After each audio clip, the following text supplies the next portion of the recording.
I was like really inspired by the Bleachers. I had watched all of Jack Antonoff's documentaries about how you made like just the songs that he was making by himself. Like Bleachers is just Jack Antonoff, and he has a vibe that is really close to the 80s sound.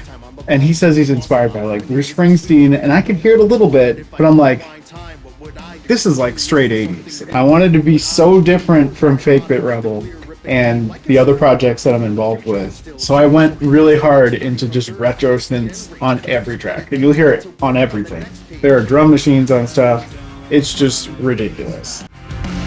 Wasted a third of a lifetime on the wrong moves. Lost a lot, but winning isn't sweet if you don't lose. Wondered if I could rewind time, what would I do? Between this and something new, what would I choose? The more that I pondered, the clearer it became. Why consider a redo when the future can still change? So here's to the next 30 from 30 ESPN range. Book is plenty empty, get to work on the next page.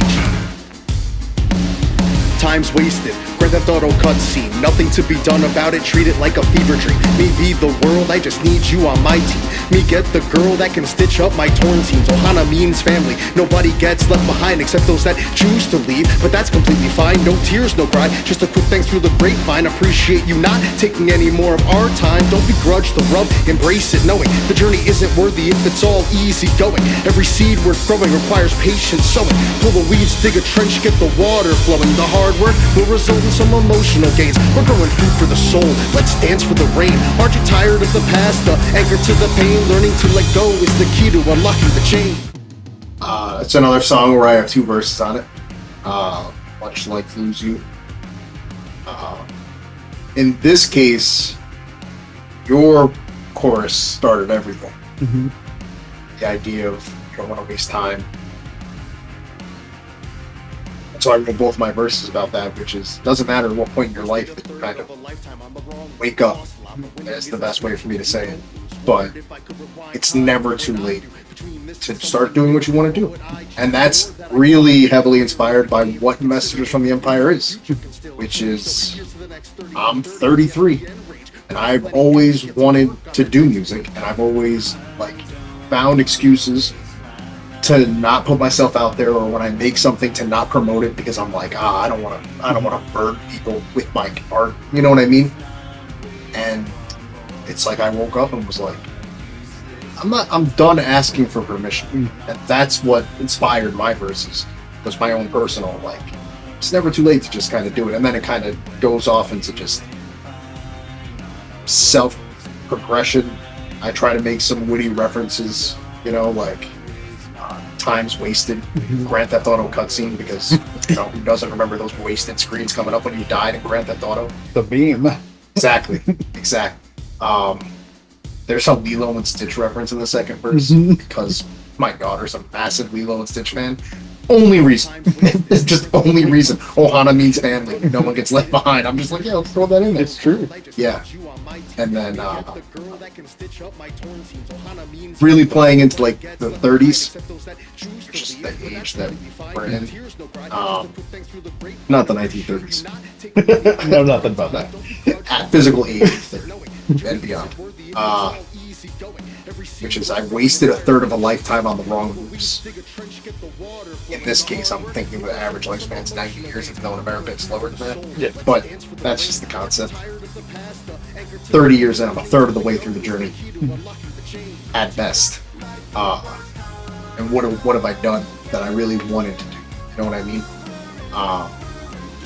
And then at the end of the verse, so here's to the next 30 from 30.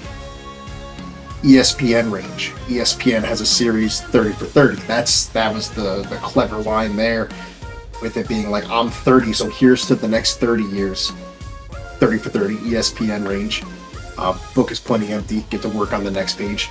And then the second verse, when I get into both verses end in a very much like positive outlook, like you can do better, you can be better, it's never too late, blah, blah, blah. And the second one, I go into a whole analogy of how your soul is like a garden you need to tend to. You know what I mean? And you have to reap what you sow, you have to love yourself, kind of a thing. So you have to give yourself plenty of water. You know what I mean? Like you have to think highly of yourself. You have to be good with who you are. And if you really want to make a change, going through that with honesty is just the only way that you can really achieve it. So tried to be uplifting because I didn't want to make a song about just I don't want to waste time and there's nothing I can do about it. I don't want to waste time anymore. Let's get to living. So that's just like the genesis of my verses.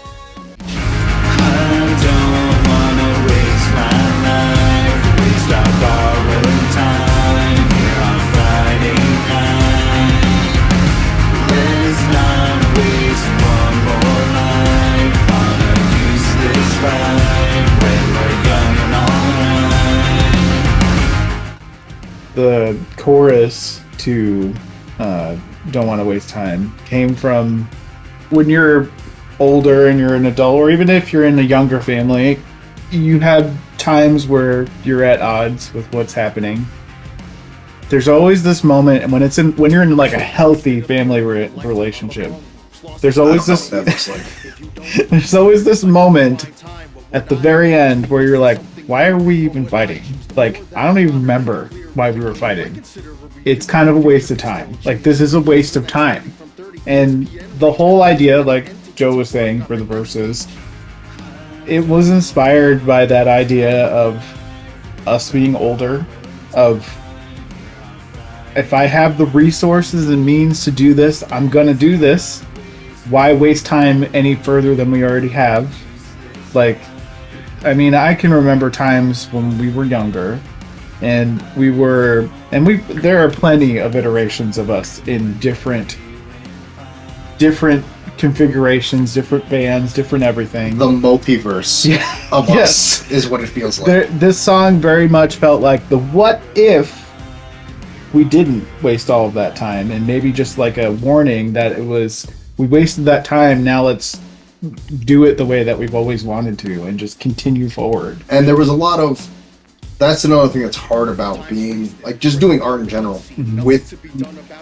If you're an artist and you paint, it's just you. If you're a writer and you write, it's just you. Now you might write a book with someone maybe sometimes, but for the most part it's just you. And you could be asking people questions or whatever, but it's still you. You are the judge, the jury, the executioner. You're the director, the producer, and the star. When you're in a band, there's a chemistry is so important, and you can start with chemistry and you can lose it.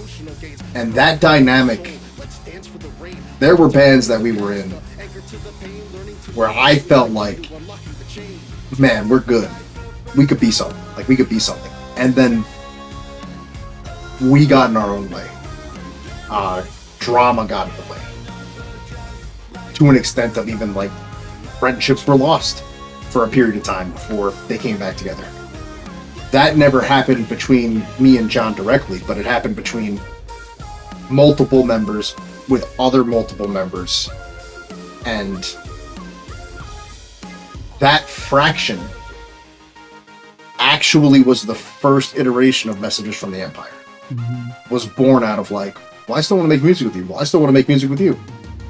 I'm the architect. I want to make music with you. Well, I want to make music with you. And that's kind of where it branched off. Just Messengers from the Empire just got left behind in all of that.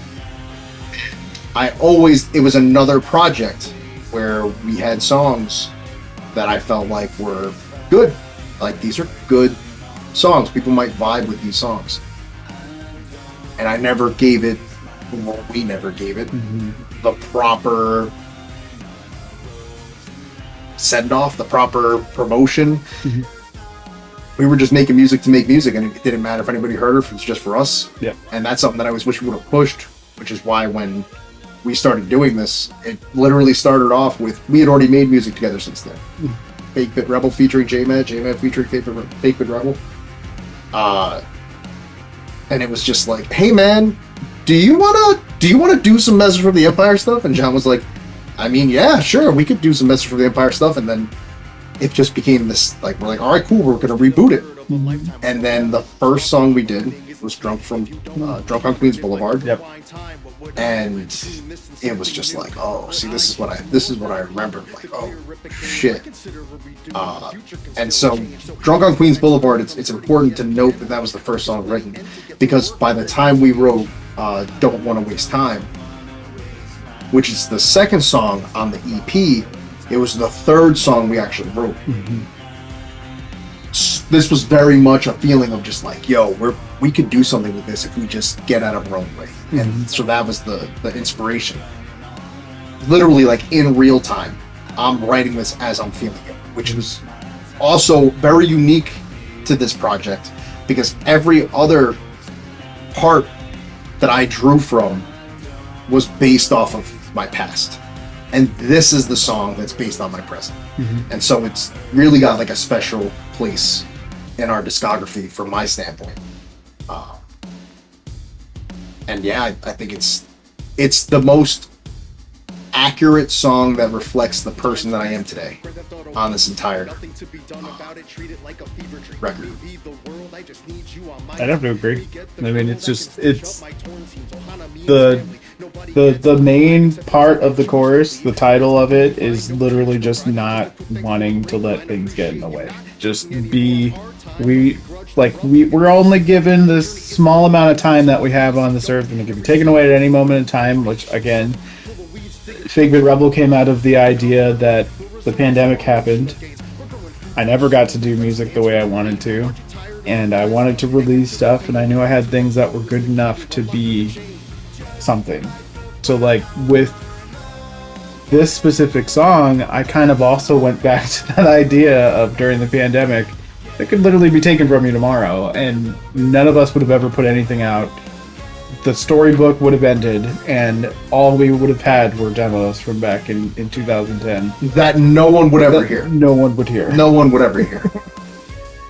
So this song also shares a pretty big portion of what I feel about the project, and just in general, just the outlook I have nowadays on doing things. Like, I mean, like the pandemic like really like flipped that switch for me, like being like separate from everybody, people like work not really wanting you around, or just it really just flipped that whole we need to do things because we have the ability to, we're still well and healthy, and we should take advantage of that situation and not waste it. And also, why not? Mm-hmm. Because writing is therapeutic too. Yep.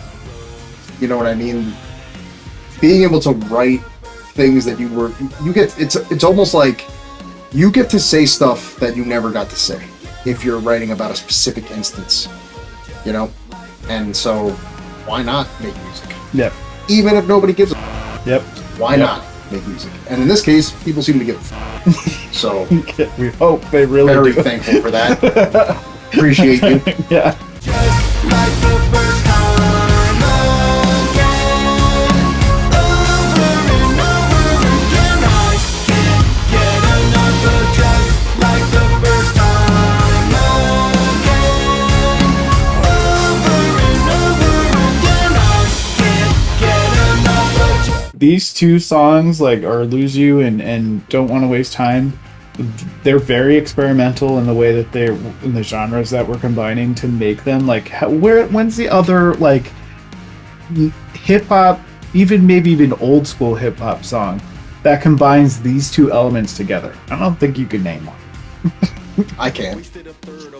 I mean, when I first started, when we were producing and going through this stuff and really engineering it, I was trying to really think about like, what did the Beastie Boys do when they were making this kind of stuff? Like, they're pretty much the only, like, Gorillaz and maybe the Beastie Boys are really the only ones that I can like reach in and be like, this is what they were trying to do, and this is what it would sound like in the 2020s.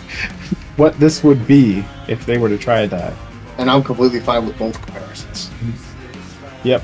I would like to think this is not a shot at the Beastie Boys whatsoever, because they were pioneers, and everybody in that era rapped in a certain way. Yep. You know what I mean? Regardless of what you have to say about them, girls is a Yeah. top 5 song of mine. Yeah. Even though it's very simplistic, some of the lyricism to it. I don't know, just girls. Like I just love that they were just like, and it worked. Yeah. I think I was about to diss the Beastie Boys, and I pulled back. No, we I can't pulled diss back the on Beastie that Boys. real quick. Yeah. Real quick.